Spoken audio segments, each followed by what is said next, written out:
ರಾಮ. ಕೇಳಕ್ಕೆ ಎಷ್ಟು ಚೆನ್ನಾಗಿದೆ ಹೆಸರು. ಎಷ್ಟು ಸಾರ್ತಿ ಕೂತ್ರು ನಿಂತ್ರು ಏನ್ ಕೆಲಸ ಮಾಡ್ತಾ ಇದ್ರು ಯಾವಾಗ್ಲೂ ಅವ್ನ ಹೆಸರು ಹೇಳ್ಬೇಕು ಅನ್ಸುತ್ತೆ. ನೋವಾದಾಗ್ಲೂ ಅವ್ನ ಹೆಸರು ಹೇಳ್ತೀವಿ, ನಲಿವಾದಾಗ್ಲೂ ಅವ್ನ ಹೆಸರು ಹೇಳ್ತೀವಿ.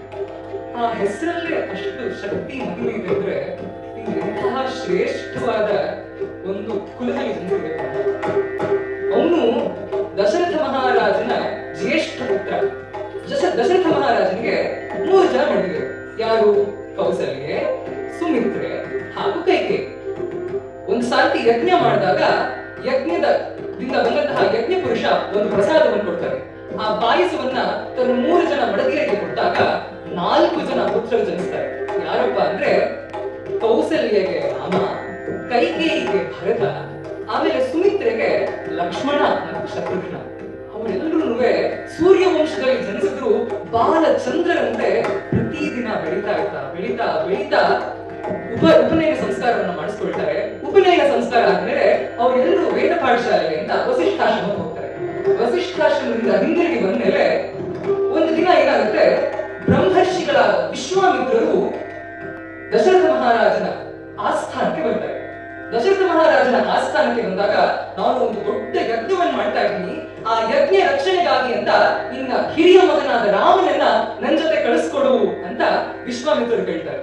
ದಶರಥಂಗೋ ಎಷ್ಟೋ 1000 ವರ್ಷ ಆದ್ಮೇಲೆ ಹುಟ್ಟಿದಂತಹ 4 ಜನ ಮಕ್ಕಳು, ಇನ್ನು ಚಿಕ್ಕ ಹುಡುಗರು, ಅವ್ರನ್ನ ಯಜ್ಞ ರಕ್ಷಣೆಗೆ ಯಾರೋ ರಾಕ್ಷಸರೆಲ್ಲ ಇರ್ತಾರೆ, ಅವ್ರು ಏನ್ ಬೆಟ್ ಮಾಡ್ಬಿಡ್ತಾರೋ ಇವ್ರಿಗೆ ಅಂತ ಅವ್ರು ಕಳ್ಸಕ್ ಇಷ್ಟ ಇಲ್ಲ. ಆದ್ರೆ ವಸಿಷ್ಠರು ಇಲ್ಲ, ಒಳ್ಳೇದಾಗುತ್ತೆ ನೀನ್ ಕಳಿಸ್ಕೊಡು ಅಂದಾಗ ಕಳಿಸ್ಕೊಟ್ಟಾಗ ರಾಮ ಲಕ್ಷ್ಮಣರು ತಮ್ಮ ಮೊದಲನೇ ಪ್ರಯಾಣವನ್ನ ಪ್ರಾರಂಭ ಮಾಡ್ತಾರೆ. ವಿಶ್ವಾಮಿತ್ರ ಜೊತೆ ತಮ್ಮ ಪ್ರಯಾಣವನ್ನ ಪ್ರಾರಂಭ ಮಾಡಿ ಅರಣ್ಯವನ್ನ ಪ್ರವೇಶ ಮಾಡ್ತಾರೆ. ಅರಣ್ಯವನ್ನ ಪ್ರವೇಶ ಮಾಡಿದಾಗ ತುಷ್ಟೆಯಾದ ತಾಟಕಿ ಅವರಿಗೆ ಸಿಗ್ತಾಳೆ. ತಾಟಕಿ ತನ್ನ ದಾರಿಯಲ್ಲಿ ಬಂದ ಎಲ್ಲ ಮಾನವರನ್ನು, ದಾನವರನ್ನು, ದೇವತೆಗಳನ್ನು, ಪ್ರಾಣಿಗಳನ್ನು ಎಲ್ಲರನ್ನು ಸಂಹಾರ ಮಾಡಿ ಸೇರಿಸ್ಬಿಡೋಳು. ಅಂತಹ ತಾಟಕಿಯನ್ನ ರಾಮ ಸಂಹಾರ ಮಾಡ್ತಾನೆ. ಸಂಹಾರ ಮಾಡಿದ್ಮೇಲೆ ಸಿದ್ಧಾಶ್ರಮಕ್ಕೆ ಹೋಗಿ ಯಜ್ಞ ರಕ್ಷಣೆಯನ್ನ ಮಾಡ್ತಾರೆ. ವಿಶ್ವಾಮಿತ್ರರು ಮಾಡ್ತಾ ಇದ್ದ ಯಜ್ಞ ರಕ್ಷಣೆಯನ್ನ ಮಾಡಿದ್ಮೇಲೆ ಮರೀಚ ಸುಬಾಹುಗಳಲ್ಲಿ ಸುಬಾಹುವನ್ನ ಸಂಹಾರ ಮಾಡ್ತಾನೆ. ರಾಮನ ಶೌರ್ಯಕ್ಕೆ ಮರೀಚ ಓಡೋಗ್ಬಿಡ್ತಾನೆ, ನಿಮ್ ಕೈ ನಾನು ಯುದ್ಧ ಮಾಡಕ್ಕಾಗಲ್ಲಪ್ಪ ಅಂತ. ಆಮೇಲೆ ವಿಶ್ವಾಮಿತ್ರರು, ಮಕ್ಕಳೇ ಬನ್ನಿ ನನ್ನ ಜೊತೆ ನಿಮ್ಮನ್ನ ಕರ್ಕೊಂಡು ಹೋಗ್ತೀನಿ ಅಂತ ಅವರಿಬ್ಬರನ್ನು ತಮ್ಮ ಮಟ್ಟಕ್ಕೆ ಕರ್ಕೊಂಡು ತಮ್ಮ ಪ್ರಯಾಣ ಶುರು ಮಾಡ್ತಾರೆ. ನಿಧಾನವಾಗಿ ಆ ಅರಣ್ಯವನ್ನೆಲ್ಲ ತೋರಿಸ್ಕೊಂಡು ಗಂಗಾ ನದಿಯನ್ನೆಲ್ಲ ತೋರಿಸ್ತಾರೆ. ಗಂಗಾ ನದಿ ಹೆಂಗ್ ಬಂದು ಅಮೃತ ಮಂಥನ ಹೆಂಗಾಯ್ತು, ಪಾರ್ವತಿ ಪರಮೇಶ್ವರ ಕಥೆ ಏನು, ಷಣ್ಮುಖನ ಕಥೆ ಏನು ಅದೆಲ್ಲ ಹೇಳ್ಕೊಂಡು ಒಂದೊಂದೇ ಕಥೆಗಳನ್ನ ಹೇಳ್ಕೊಂಡು ಒಂದೊಂದೇ ದಿವ್ಯಾಸ್ತ್ರಗಳನ್ನೆಲ್ಲ ರಾಮನ ಬತ್ತಳಿಕೆಯಲ್ಲಿ ಇಟ್ಟು ನಿಧಾನವಾಗಿ ನಮ್ಮ ಪ್ರಯಾಣವನ್ನ ಮುಂದುವರಿಸಿ ಮಿಥಿಲಾ ನಗರಕ್ಕೆ ಬರ್ತಾರೆ. ಮಿಥಿಲಾ ನಗರಕ್ಕೆ ಬಂದಾಗ ಆ ಮಿಥಿಲಾ ನಗರದ ಅಧಿಪತಿ ಜನಕ ಮಹಾರಾಜ. ಜನಕ ಅನ್ನೋದು ಅವನ ವಂಶದ ಸರ್ನೇಮ್. ಇವಾಗ ರಾವ್ ಅಥವಾ ಕುಲಕರ್ಣಿ ಅನ್ನೋದು ಒಂದು ಸರ್ನೇಮ್, ಜನಕ ಅನ್ನೋದು ಅವ್ರ ಸರ್ನೇಮ್. ಇವನ ನಿಜವಾದ ಹೆಸರು ಏನು ಅಂದ್ರೆ ಕುಶಧ್ವಜ ಜನಕ. ಈ ಕುಶಧ್ವಜ ಆಳ್ತಾ ಇದ್ದ ಮಿಥಿಲೆಗೆ ಹೋಗ್ತಾರೆ. ಮಿಥಿಲೆಯಲ್ಲಿ ಅವನು ಬೃಹತ್ತಾದ ಯಜ್ಞವನ್ನ ಮಾಡ್ತಾ ಇದ್ದಾರೆ. ಆ ಯಜ್ಞ ಮಂಟಪಕ್ಕೆ ವಿಶ್ವಾಮಿತ್ರರು ಅವರ ಶಿಷ್ಯರು ಎಲ್ಲರೂ ಹೋಗ್ತಾರೆ. ಇದಕ್ಕೆ ಮುಂಚೆ ಒಂದು ಪ್ರಮುಖವಾದ ಘಟನೆ ನಡೆದಿರುತ್ತೆ. ಏನು ಅಂದ್ರೆ ದಾರಿ ಮಧ್ಯದಲ್ಲಿ ಗೌತಮರ ಆಶ್ರಮಕ್ಕೆ ಹೋಗಿ ಅಹಲ್ಯೆಗೆ ಶಾಪ ವಿಮೋಚನೆಯನ್ನ ವಿಶ್ವಾಮಿತ್ರರು ಮಾಡಲಿಲ್ಲ, ರಾಮ ಅಹಲ್ಯೆಯ ಶಾಪ ವಿಮೋಚನೆಯನ್ನ ಮಾಡ್ತಾರೆ. ಇವೆಲ್ಲ ಮಾಡಿ ಮಿಥಿಲೆಗೆ ಬಂದಾಗ ಬಹಳ ಸಂತೋಷದಿಂದ ಋಷಿಗಳು ಬಂದಿದ್ದಾರೆ, ಬ್ರಹ್ಮರ್ಷಿಗಳು ಬಂದಿದ್ದಾರೆ ಅಂತ ಪೂರ್ಣಕುಂಭ ಸ್ವಾಗತವನ್ನ ವಿಶ್ವಾಮಿತ್ರರು ಮಾಡ್ತಾರೆ. ವಿಶ್ವಾಮಿತ್ರರನ್ನು ಜಟಾಧಾರಿಗಳು ಗಡ್ಡನೆಲ್ಲ ಬಿಟ್ಕೊಂಡು ಕಾಷಾಯ ವಸ್ತ್ರವನ್ನೆಲ್ಲ ಹಾಕೊಂಡಿದ್ದಾರೆ. ಅವ್ರ ಶಿಷ್ಯರೆಲ್ಲ ಒಂದಿಷ್ಟು ಜನ ಇದ್ದಾರೆ. ಆದ್ರೆ ಆ ಶಿಷ್ಯರ ಸಮೂಹದಲ್ಲಿ 2 ಹುಡುಗರು ಕಾಣಿಸ್ತಾ ಇದ್ದಾರೆ. ಈ 2 ಹುಡುಗರು ನೋಡಕ್ಕೆ ಋಷಿಕುಮಾರರ ಬೇಟರಾನೂ ಇಲ್ಲ. ದೇಹದಲ್ಲಿ ಆಯುಧವನ್ನು ಈ ಕಡೆ ಧರಿಸ್ಕೊಂಡಿದ್ದಾರೆ, ಹಿಂದ್ ಕಡೆ ಬಾಣಗಳನ್ನೆಲ್ಲ ಇಟ್ಕೊಂಡಿದ್ದಾರೆ. ಯಾರು ಇವರು ಅಂತ ಕನ್ಫ್ಯೂಸ್ ಆಗುತ್ತೆ ಮಿಥಿಲಾ ಅಧಿಪತಿಯ ಜನಕ ಮಹಾರಾಜನಿಗೆ. ಅವ್ನು ಹೇಳ್ತಾನೆ, ಇಮೌ ಕುಮಾರು ಭದ್ರಂತೆ ದಿವ್ಯತುಲ್ಯ ಪರಾಕ್ರಮವು ಗಜಸಿಂಹ ಗತಿವೀರೌ ಶಾರ್ದೂಲ ವೃಷಭೋಪಮೌ ಪದ್ಮಪತ್ರ ವಿಶಾಲಾಕ್ಷೌ ಖಡ್ಗತೂಣಿರ್ ಧನುರ್ಧರೌ ಅಶ್ವಿನಾಭಿವ ರೂಪೇಣ ಸಮುಪಸ್ಥಿತ ಯೌವನವು. ಅಂದ್ರೆ ಯಾರಪ್ಪ ಇವರಿಬ್ರು ಮಹಾತ್ಮರು? ನೋಡೋಕೆ ಸಾಕ್ಷಾತ್ ದೇವತೆಗಳೇ, ಗಂಧರ್ವರು, ಯಕ್ಷರು, ಕಿಂಪುರುಷರು ಎಲ್ಲ ನನ್ನ ಕಣ್ಮುಂದೆ ಬಂದಾಗಿದ್ದಾರೆ. ಆದ್ರೆ ಋಷಿಗಳ ಜೊತೆ ಬಂದಿದ್ದಾರೆ. ಋಷಿಗಳ ಜೊತೆ ಬಂದು ಒಂದು ಬಿಲ್ಲನ್ನು ಧರಿಸಿದ್ದಾರೆ, ಹಿಂದ್ಗಡೆ ಎಷ್ಟೊಂದು ಬಾಣಗಳನ್ನೆಲ್ಲ ಇಟ್ಕೊಂಡಿದ್ದಾರೆ. ಯಾರು ಇವರು ಅಂತ ಕೇಳಿದಾಗ ಆಗ ವಿಶ್ವಾಮಿತ್ರರು ಅವರಿಬ್ಬರ ಪರಿಚಯವನ್ನು ಮಾಡ್ಕೊಡ್ತಾರೆ. ಇವನು ದಶರಥ ಮಹಾರಾಜನ ಪುತ್ರನಾದ ರಾಮ. ಇವನ ಗುಣಗಾನವನ್ನ ನಾನೀಗ ಮಾಡ್ತೀನಿ ಅಂತ ಹೇಳಿ ರಾಮನ ಗುಣಗಾನವನ್ನ ವಿಶ್ವಾಮಿತ್ರರು ಪ್ರಾರಂಭ ಮಾಡ್ತಾರೆ.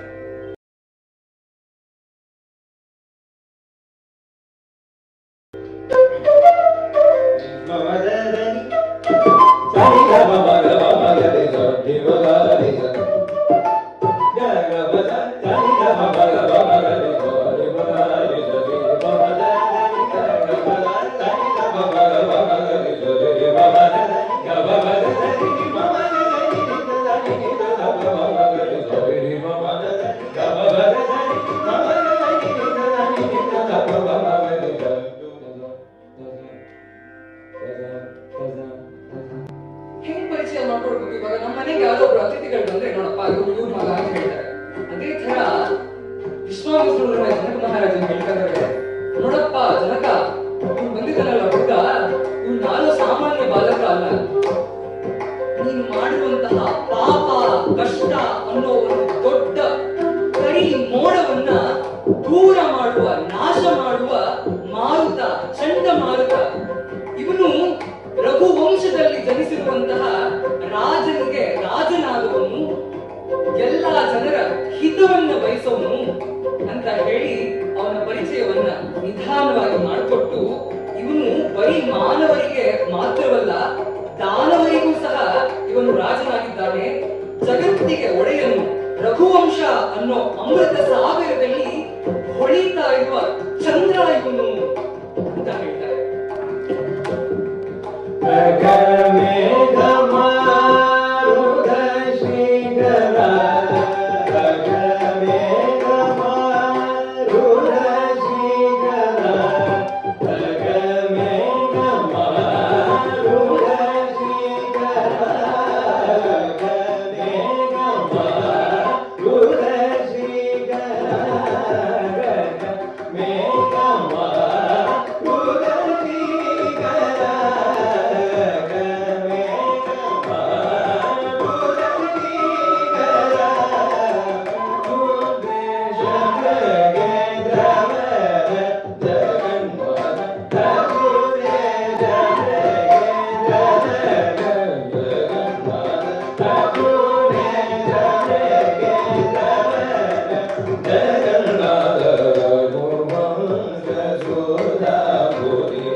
ರಘುವಂಶದ ಮೂಲ ಪುರುಷನಾದಂತಹ ಗಗನಕ್ಕೆ ಅಧಿಪತಿಯಾಗಿರೋ ಸೂರ್ಯ ವಂಶದಲ್ಲಿ ಜನಿಸುವವನು.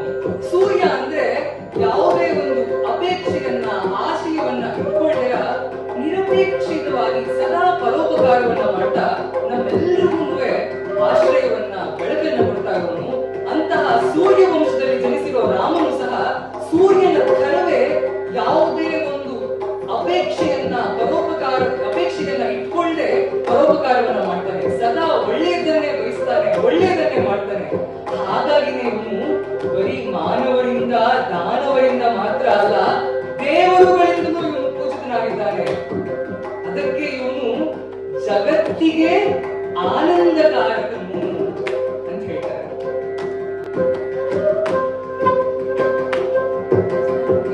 ಗಗನಾಧಿಪಸ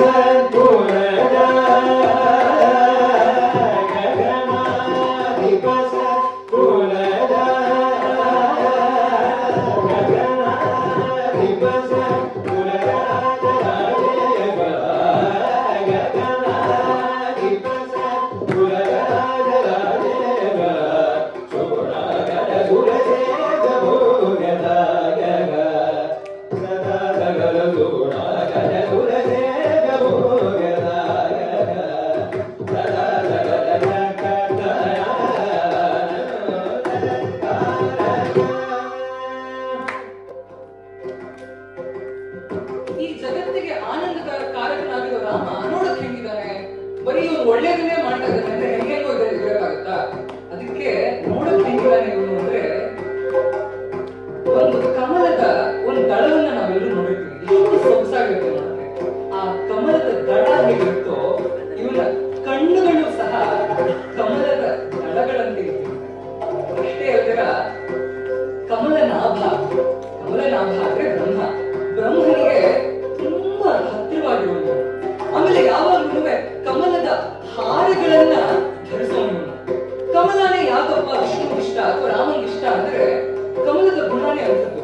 ನೋಡಿ, ನೀವು ಯಾವುದೇ ಒಂದು ಕಮಲ ಅರಳಿರೋ ಸರೋವರಕ್ಕೆ ಹೋಗಿ ನೋಡಿ, ಆ ಕಮಲದ ಎಲೆ ಸರೋವರಕ್ಕೆ ಅಂಟ್ಕೊಂಡಿರುತ್ತೆ, ಆದ್ರೆ ಕಮಲದ ಎಲೆ ಮೇಲೆ ಒಂದು ಹನಿ ನೀರು ಸಾಕಾಗುತ್ತೆ.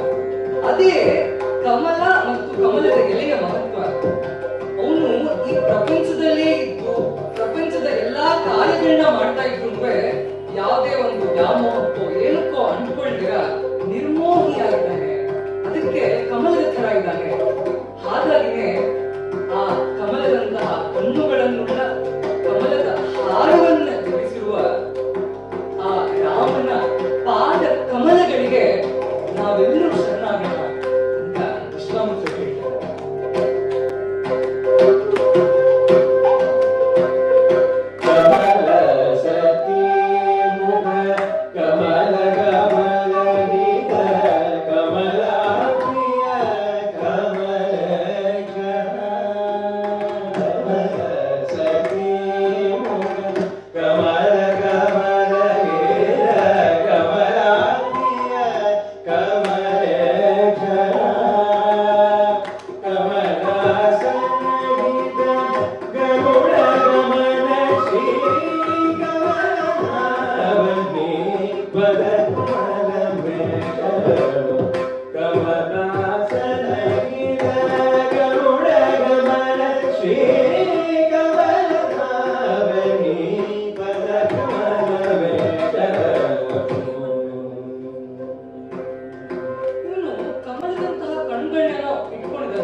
ಬರೀ ಕಣ್ಗಳನ್ನ ನೋಡ್ತಾ ಕೂತ್ಕೊಳ್ಳೋಕ್ಕಾಗತ್ತಾ? ಹೆಂಗಿದ್ಯಪ್ಪ ಈ ದೇಹ ಅಂದ್ರೆ, ನೀವು 3 ಮೀಟರ್ ದೂರದಲ್ಲಿ ನಿಂತ್ಕೊಂಡು ಎಲ್ಲಿದ್ದಾನೆ ರಾಮ ಅಂದ್ರೆ ನಿಮ್ ಕಣ್ಣುಗಳು ಕಾಣಿಸ್ಬಿಡ್ತಾರೆ.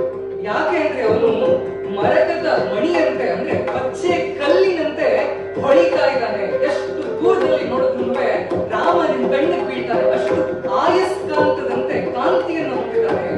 ಬರೀ ದೇಹದ ಕಾಂತಿಯನ್ನಷ್ಟೇ ಅಲ್ಲ, ಗುಣಗಳಲ್ಲೂ ಆಯಸ್ಕಾಂತನೇ ಇವನು. ಇವನಿಗೆ ಶಕ್ತಿ, ಬಲ, ವೀರ್ಯ, ಶಾಸ್ತ್ರ ತೇಜಸ್ಸು ಇವೆಲ್ಲವನ್ನು ಹೊಂದಿದ್ದಾರೆ. ಇವನ ಪ್ರಮುಖವಾದ ಗುಣ ಏನು ಅಂದ್ರೆ, ಇವನು ದುಷ್ಟನೂ ಅಂದ್ರೆ ದುಷ್ಟ ಕಾರ್ಯಗಳನ್ನ ಮಾಡೋರನ್ನಷ್ಟೇ ಅಲ್ಲ, ದುಷ್ಟ ಆಲೋಚನೆಗಳನ್ನ ಮಾಡೋರನ್ನ ಸಹ ತನ್ನ ಹತ್ರ ಇವನು ಇಟ್ಕೊಳ್ಳಲ್ಲ. ಹಾಗಾಗಿನೇ ಸದಾ ಇವನು ಪಾಸಿಟಿವ್ ಆಗಿ ಸಂತೋಷವಾಗಿರ್ತಾನೆ. ಹೀಗೆ ಸಂತೋಷವಾಗಿರ್ತಾ ಅವನು ಎಲ್ಲರಿಗೂ ಸುಖವನ್ನು ಕೊಡ್ತಾನೆ. ಇಂತಹ ಸುಖ ಅಂದ್ರೆ ನಿರವಧಿಯಾದ ಸುಖವನ್ನ, ಸಂತೋಷವನ್ನ ಇವನು ನಮಗೆ ಕೊಡ್ತಾನೆ.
ಮೃಗಿನ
ಹೋಗೇ ಇಲ್ಲ ಅಂದ್ರೆ ಏನಾಗ್ಬೇಕಾ ಪರಿಸ್ಥಿತಿಯ ನಾವು ಆಶ್ವಾಸನೆ ಕೊಡುವ ಪರಿಸ್ಥಿತಿ.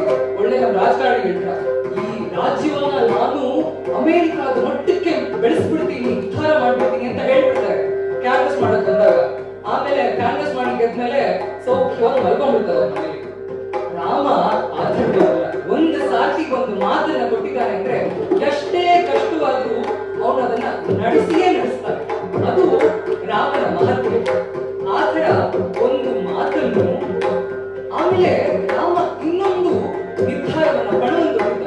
ಏನು ಅಂದ್ರೆ ಅವನು ಒಂದು ಸಾರ್ಥಿ ಒಂದು ಬಾಣವನ್ನ ಬಿಟ್ಟ ಅಂದ್ರೆ ಆ ಬಾಣ ಯಾವತ್ತೂ ತನ್ನ ಗುರಿಯನ್ನ ತಲುಪದೆ ಬತ್ತಲಿಗೆ ವಾಪಸ್ ಬರ್ತಾಗಿಲ್ಲ. ಒಂದು ಬಾಣನ ಬಿಟ್ಟಿದ್ದಾನೆ ಅಂದ್ರೆ ಆ ಶತ್ರುವಿನ ದೇಹವನ್ನ ಸೀಳಿಯೇ ಅದು ವಾಪಸ್ ನಡೀತಾ ಇತ್ತು. ಅದು ರಾಮನ ಕ್ಷಾತ್ರ ತೇಜಸ್ಸಿನ ಹಾಗೂ ವೀರ್ಯದ ಒಂದು ಪರಾಕ್ರಮದ ಒಂದು ದ್ಯೋತಕ.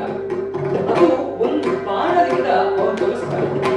ಅಷ್ಟೇ ಅಲ್ಲದ ಬಹಳ ಸ್ವಾರಸ್ಯಕರವಾಗಿ ಇನ್ನೊಂದು ಮಾತನ್ನು ರಾಮ ವಿಶ್ವಾಮಿತ್ರರು ಹೇಳ್ತಾರೆ. ಏನು ಅಂದ್ರೆ, ಗುರುಗಳೇ ನಾವು ಏಕಪತ್ನಿ ವ್ಯವಸ್ಥೆನಾಗ್ತೀವಿ ಅಂತ. ಏನ್ ಏಕಪತ್ನಿ, ಎಲ್ಲರೂ ಏಕಪತ್ನಿ ವ್ಯವಸ್ಥೆ ಅದೇನ್ ವಿಶೇಷ ಅಂತ ಹೇಳಿದ್ರೆ ತುಂಬಾ ವಿಶೇಷ ವಿಷಯದಲ್ಲಿ.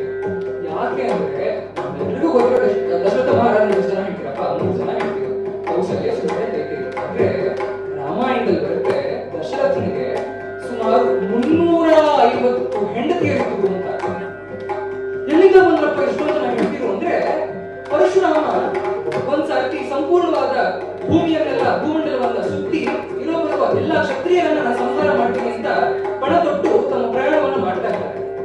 ಆದ್ರೆ ಅವ್ರು ಒಂದು ನಿರ್ಧಾರ ಮಾಡ್ತಾರೆ, ಏನು ಅಂದ್ರೆ ಎಲ್ಲಾ ಮಹಾರಾಜರನ್ನ ಸಂಹಾರ ಮಾಡ್ತೀನಿ, ಆದ್ರೆ ಇಬ್ಬರನ್ನ ಮಾತ್ರ ಸಂಹಾರ ಮಾಡಲ್ಲ. ಯಾರ ಇಬ್ರು ಅಂದ್ರೆ, ಒಬ್ರು ಹೋಮ ಮಾಡ್ತಾ ಇರೋದು, ಇನ್ನೊಬ್ರು ಮದುವೆ ಆಗ್ತಾ ಇರೋದು. ಸೊ ಎಲ್ಲಾ ಮಹಾರಾಜಗಳು ಏನ್ ಮಾಡೋದು, ಒಂದು ಹೋಮ ಮಾಡೋದಕ್ಕೂ ಇಲ್ಲ ಮದುವೆ ಆಗ್ತದೆ. ದಶರಥ ಮಹಾರಾಜ ಏನ್ ಮಾಡೋದು, ಪರಶುರಾಮ ಬರ್ತಾ ಇದ್ರ ಕಲ್ಯಾಣ ರೆಡಿ ಮಾಡ್ಬೋದು, ನನ್ನ ಹತ್ರ ಮಾಡ್ಕೊಂಡ್ಬಿಡ್ತೀನಿ ಇನ್ನೊಂದು ಅನ್ಕೊಂಡು 350 ಮಡದಿಯರನ್ನ ಹೊಂದಿದ್ದ ಅಂತ ಒಂದು ಕಥೆ ಬರುತ್ತೆ. ಹಾಗಾಗಿ ಜನಕ ಮಹಾರಾಜನಿಗೆ ಒಂದು ಇರುತ್ತೆ, 350 ಜನ ಹೆಂಡತಿ ಕಟ್ಕೊಂಡ್ರೆ ನನ್ನ ಮದುವೆ ಏನಾಗ್ತದೆ. ಅದಕ್ಕೆ ಅವ್ರಿಗೆ ಗೊತ್ತಾಗಲಿ ಅಂತ ಬಹಳ ಸೂಕ್ಷ್ಮವಾಗಿ, ನಾನು ನಿಮ್ಗೆ ಸ್ವಲ್ಪ ವಿಸ್ತಾರವಾಗಿ ಹೇಳ್ತಾರೆ, ಆದ್ರೆ ಅವ್ರು ಸೂಕ್ಷ್ಮವಾಗಿ ಹೇಳ್ತಾರೆ, ಇವನು ಏಕಪತ್ನಿ ವ್ಯವಸ್ಥೆನಾಗಿದ್ದಾನೆ, ತನ್ನ ಪತ್ನಿಗೆ ಸದಾ ನಿಷ್ಠಾವಂತನಾಗಿರ್ತಾನೆ.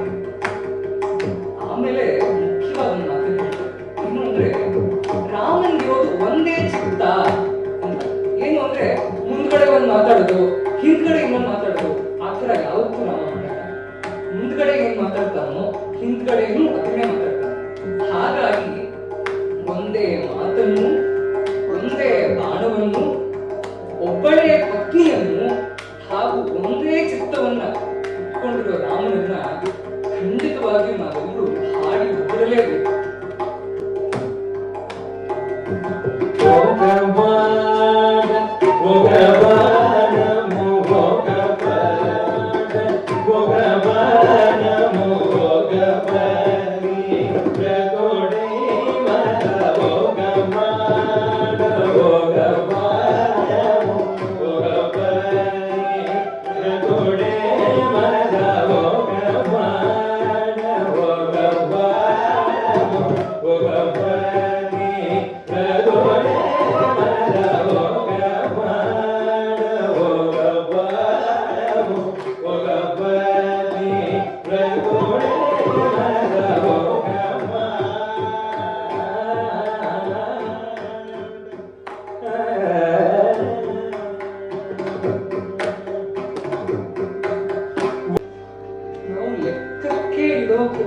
ಇಡೋಕೆ ಆಗದೇ ಇರೋಷ್ಟು ಒಳ್ಳೆಯ ಗುಣಗಳನ್ನ ರಾಮ ಇಟ್ಕೊಂಡು ಹೆಂಗಪ್ಪ ಗೊತ್ತಾಗುತ್ತೆ ನಮ್ಗೆ ಅಷ್ಟೊಂದು ಗುಣಗಳಿದೆ ರಾಮಂಗೆ ಅಂದ್ರೆ ನೀವು ನಮ್ಮ ಭಾರತದ ಯಾವುದೇ ಪ್ರದೇಶದ ಯಾವುದೇ ಭಾಷೆ ತಗೊಳ್ಳಿ, ಆ ಎಲ್ಲಾ ಭಾಷೆಗಳಲ್ಲೂ ಆ ಭಾಷೆಯ ಕವಿಗಳು ರಾಮನ ಬಗ್ಗೆ ಹಾಡಿ ಹೊಗಳಿದ್ದಾರೆ, ಹೊಗಳುತ್ತಾರೆ. ಅದು ರಾಮನ ಅಗಣಿತ ಗುಣಗಳ ಒಂದು ವಿಶೇಷತೆ. ಕೇವಲ ಗುಣಗಳನ್ನ ಮಾತ್ರ ಇಟ್ಕೊಂಡಿಲ್ಲ. ಇವಾಗ ಒಬ್ಬ ರಾಜ್ಕುಮಾರ್ ಅಂದ್ರೆ ಏನ್ ಅನ್ಕೊಳ್ತೀವಿ ನಾವು, ಅವ್ನ ಚಿನ್ನದ ಸರಗಳನ್ನ ಪದಕಗಳನ್ನೆಲ್ಲ ಹಾಕೊಂಡಿದ್ದಾನೆ. ಬರೀ ಆ ಚಿನ್ನದ ಸರಗಳನ್ನ ಪದಕಗಳನ್ನ ಮಾತ್ರ ಅಲ್ಲ, ಅವನು ಅಗಣಿತವಾದ ಗುಣಗಳ ಮಾಲೆಯನ್ನು ಸಹ ರಾಮ ಧರಿಸಿದ್ದಾನೆ. ಹಾಗಾಗಿ ಅವನ ವಿಶೇಷ. ಹೇಗೆ ನರಸಿಂಹ ಆ ಪುಟ್ಟ ಪ್ರಹ್ಲಾದನನ್ನ ಕಾಪಾಡೋಕೆ ಆ ಕಂಬವನ್ನೇ ಹೊಡೆದುಕೊಂಡು ಬಂದು ಪಾಪಿಯಾಗಿದ್ದ ಹಿರಣ್ಯಕಶಿಪುನ ಸಂಹಾರ ಮಾಡ್ತಾನೋ, ಅದೇ ತರ ರಾಮನುವೆ ಎಷ್ಟೇ ದೊಡ್ಡ ಪಾಪದ ಒಂದು ಹೊಡವಿದ್ರೂ ತನ್ನ ಭಕ್ತರಿಗೋಸ್ಕರ ಅಂತ ನಾಶ ಮಾಡ್ತಾನೆ. ಹಾಗಾಗಿ ಅವನು ಇವತ್ತಿಗೂ ಜಗತ್ತಿಗೆ ಆನಂದಕಾರಕನಾಗಿದ್ದಾನೆ.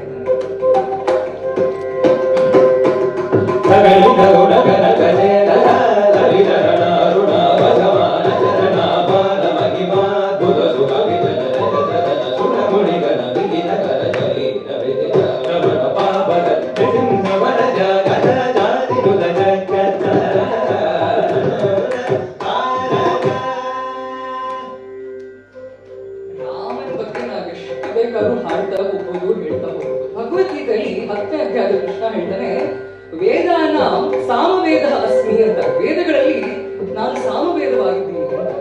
ಹಾಗಾಗಿ ಆ ಸಾಮವೇದದ ರೂಪನು ನಾದದ ಮೂಲ ಸ್ವರೂಪನು ಆಗಿರುವ ರಾಮ ನಮ್ಮೆಲ್ಲರಿಗೂ ಯಾವಾಗಲೂ ಸಂತೋಷವನ್ನು ಕೊಡ್ತಾನೆ. ರಾಮ ಅನ್ನೋ ಹೆಸರು ಹೇಳಿದಾಗ ನಮ್ಮೆಲ್ಲರ ಮೊಗದಲ್ಲೂ ಒಂದು ನಗು ಮೂಡುತ್ತೆ. ಇಷ್ಟೊಂದು ಸಂತೋಷವನ್ನ ಸುಖವನ್ನ ಕೊಡೋ ರಾಮನ ಬಗ್ಗೆ ನಾವೆಷ್ಟು ಹಾಡಿ ಹೊಗಳಿ ಮಾತನಾಡುತ್ತೇವೆ ಅವೆಲ್ಲವೂ ಕಡಿಮೆ ಅನ್ನೋದು ನನ್ನ ಒಂದು ಅಭಿಪ್ರಾಯ. ಎಲ್ಲ ವಾಗ್ಗೇಯಕಾರರುಗಳ ಅಭಿಪ್ರಾಯವೂ ಅದೇ ಆಗಿದೆ.